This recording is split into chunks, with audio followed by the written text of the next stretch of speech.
prospérité a obtenu de nombreux succès qui aideront l'Éthiopie à passer de la dépense à la souveraineté, selon Adam Farah.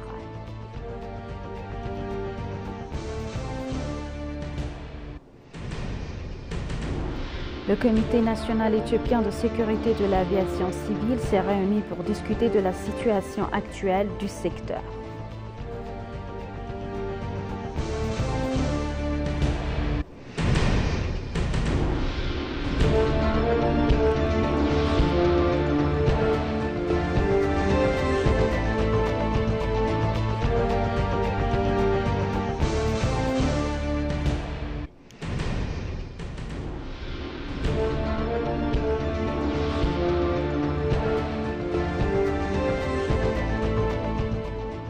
Bienvenue, chers téléspectateurs, c'est Aline Teibalo avec le journal du 1er avril 2025. Le Parti de la prospérité a obtenu de nombreux succès qui aideront l'Éthiopie à passer de la dépendance à la pleine souveraineté, a déclaré Adam Farah, vice-premier ministre et chef du Centre de coordination pour la construction de la démocratie. Adam Farah, sans explication des réalisations des orientations futures du changement au cours des dernières années, a expliqué que les divisions politiques, sociales et économiques soulevées par le public étaient les facteurs moteurs qui ont conduit au changement. Il a expliqué que le gouvernement de transition dirigé par le Parti de la prospérité est entré en fonction après avoir identifié les problèmes historiques et actuels de l'Éthiopie et mené une analyse adéquate pour apporter des solutions durables. Il a déclaré que le parti a réalisé de nombreux travaux, notamment en montrant l'exemple pour créer un environnement politique participatif et inclusif. Adam a souligné que cela a ouvert un nouveau chapitre dans le système politique éthiopien. Il a déclaré que l'Éthiopie, sous la direction du Parti de la prospérité, a obtenu des résultats tangibles au cours des dernières années en renforçant les institutions démocratiques, en promouvant le développement social, en donnant la priorité aux pays voisins et en mettant en œuvre une diplomatie fondée sur la coopération.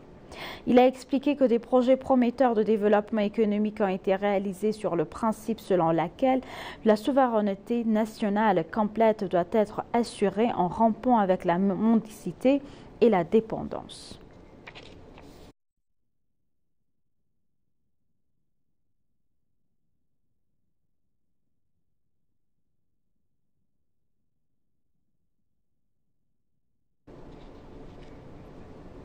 Le président de la Commission de l'Union africaine, Mahmoud Youssouf Ali, envoie une délégation de haut niveau du groupe de sages de l'Union africaine à Djouba, au Sud-Soudan, afin de s'entretenir avec toutes les parties prenantes pour désamorcer les tensions et promouvoir le dialogue. Après des entretiens directs et cordiaux avec le président Salva Kiir du Sud-Soudan, le président de la Commission de l'Union africaine, Mahmoud Youssouf Ali, a abordé l'évolution de la situation politique au Sud-Soudan et les récentes violences à Nassir. Exprimant sa solidarité avec le gouvernement et le peuple du Sud-Soudan, le président a réaffirmé l'engagement indéfectible de l'Union africaine en faveur du dialogue, de la réconciliation et d'une paix durable, selon la déclaration de la Commission. L'Union africaine appelle toutes les parties à respecter toutes les dispositions de la RARCCSS et à veiller à sa pleine mise en œuvre, indique la communauté. En conséquence, l'Union africaine s'est activement engagée avec les partenaires régionaux et internationaux, y compris l'IGAD, la CAE et les Nations Unies, pour soutenir la transition du Sud-Soudan vers une paix et une démocratie durable.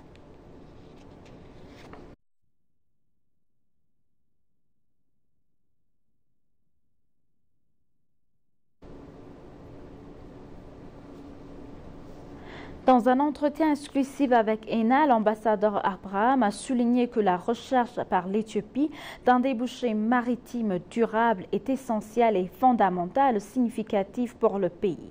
Ainsi, la démarche entreprise par l'Éthiopie pour obtenir des débouchés maritimes par des moyens pacifiques et diplomatiques est acceptable, a ajouté l'ambassadeur.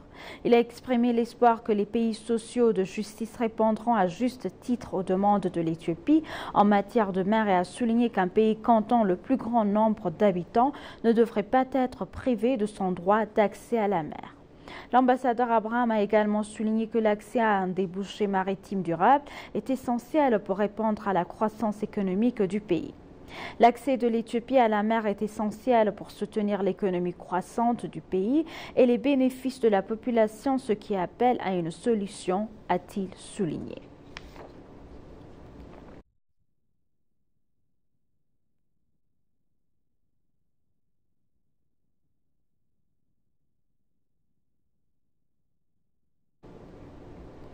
Le Comité national éthiopien de sécurité de l'aviation civile s'est réuni pour discuter de la situation actuelle du secteur au niveau national, régional et international selon le Service national de renseignement et de sécurité. Le service a annoncé dans un communiqué de presse que la sécurité aérienne éthiopienne a été maintes fois saluée pour sa fiabilité et son respect des normes de sécurité internationales. Le directeur général adjoint du service et président du comité Sisay Tola a déclaré que malgré la réussite du secteur, il est crucial de faire preuve de prudence pour protéger la compétitivité de la compagnie aérienne nationale éthiopienne, Ethiopian Airlines, face aux défis sécuritaires nationaux et régionaux compte tenu des caractéristiques uniques et complexes du secteur. Sisay Tola a souligné la nécessité d'une collaboration accrue entre toutes les parties prenantes du secteur aérien en mettant l'accent sur les questions de sécurité stratégique. Lors d'un forum pour les participants à évaluer des mesures de sécurité existantes face aux menaces, vulnérabilités et lacunes potentielles, les membres du Comité national éthiopien de sécurité de l'aviation civile ont souligné l'importance de maintenir la trajectoire de croissance actuelle du secteur aérien. Il a souligné la nécessité d'une utilisation coordonnée des ressources entre toutes les institutions concernées. Les participants ont également souligné l'importance cruciale d'une réponse proactive aux menaces sécuritaires internes et externes en procédant à des analyses approfondies des conditions nationales et régionales.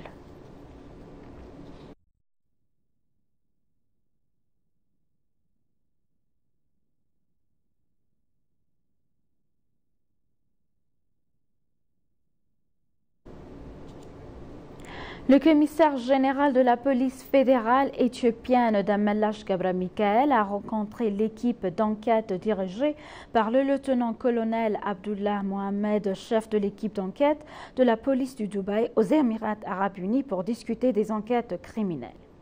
Le commissaire, lors des discussions avec l'équipe d'enquête criminelle, a noté que des enquêtes sont en cours pour arrêter les suspects qui ont commis des crimes à Dubaï et se cachent en Éthiopie. En remettant ensuite les suspects recherches dans les deux pays, les deux parties ont également convenu de travailler ensemble pour créer une équipe d'enquête criminelle conjointe et d'échanger leur expérience afin de traduire les auteurs en justice. Le lieutenant-colonel Abdullah Mohamed a pour sa part exprimé sa gratitude pour la coopération et s'est dit prêt à recevoir des officiers d'enquête criminelle de la police fédérale éthiopienne qui se rendront à Dubaï pour des futures activités d'enquête criminelle conjointes selon les informations de la police fédérale éthiopienne.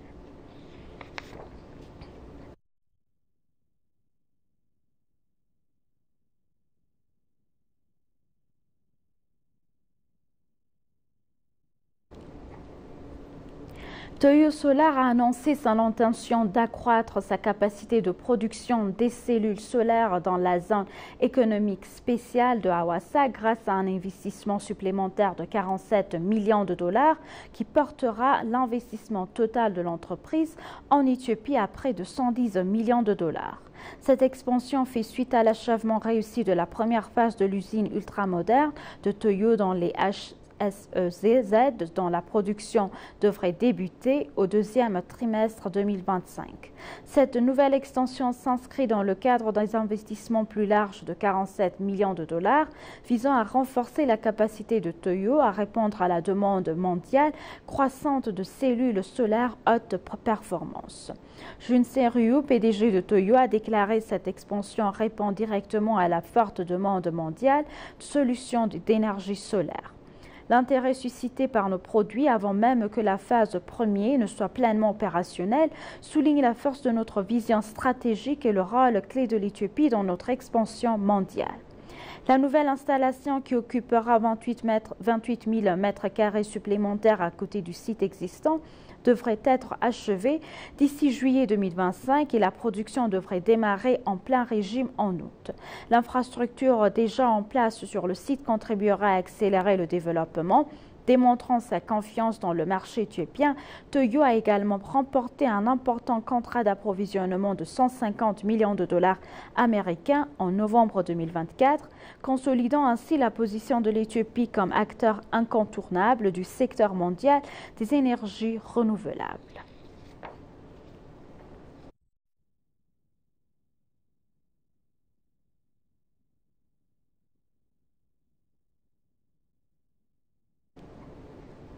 L'UNESCO mène diverses activités dans le domaine de l'éducation, de la science et de la culture en Éthiopie.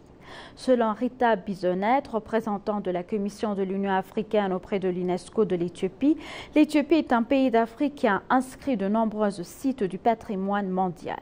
Il a mentionné qu'il se sentait fier d'être le représentant de l'Éthiopie auprès de l'UNESCO et a noté que les travaux étaient en cours pour enregistrer des sites du patrimoine supplémentaires au cours des 2 prochaines années.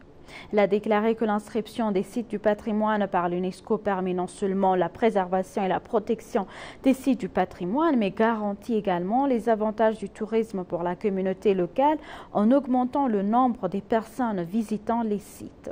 Elle a mentionné que l'UNESCO s'efforce de promouvoir des sites de patrimoine mondial auprès de la communauté internationale et que la diplomatie en Éthiopie s'efforce de les encourager à visiter ces sites. L'UNESCO a également déclaré qu'elle continuerait à renforcer son soutien au gouvernement dans la protection du patrimoine et dans d'autres domaines, a rapporté ENA.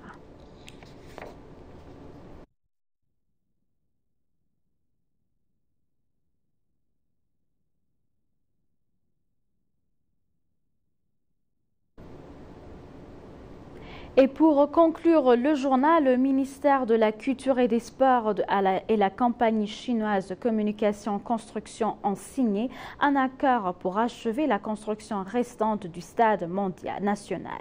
L'accord a été signé par le ministre de la Culture et des Sports, Shawit Shanka, et le directeur de Chine, communication construction compagnie, Jin Bin.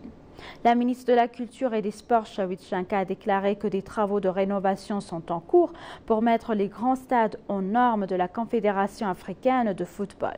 Elle a déclaré que nous avons signé un accord avec la société chinoise de construction de communication qui a remporté l'appel d'offres international pour achever et livrer le projet en 18 mois. Jin Bin, directeur de la China Communication Construction Company, a déclaré que la société achèverait le stade dans les délais et avec qualité selon les informations du ministère de la Culture et des Sports.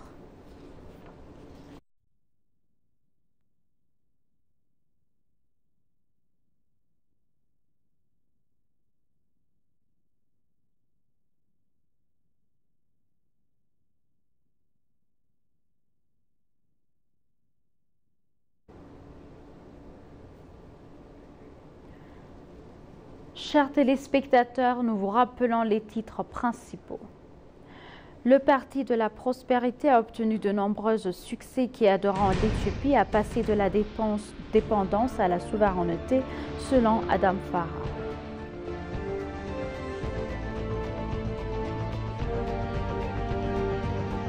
Le Comité national éthiopien de sécurité de l'aviation civile s'est réuni pour discuter de la situation actuelle du secteur.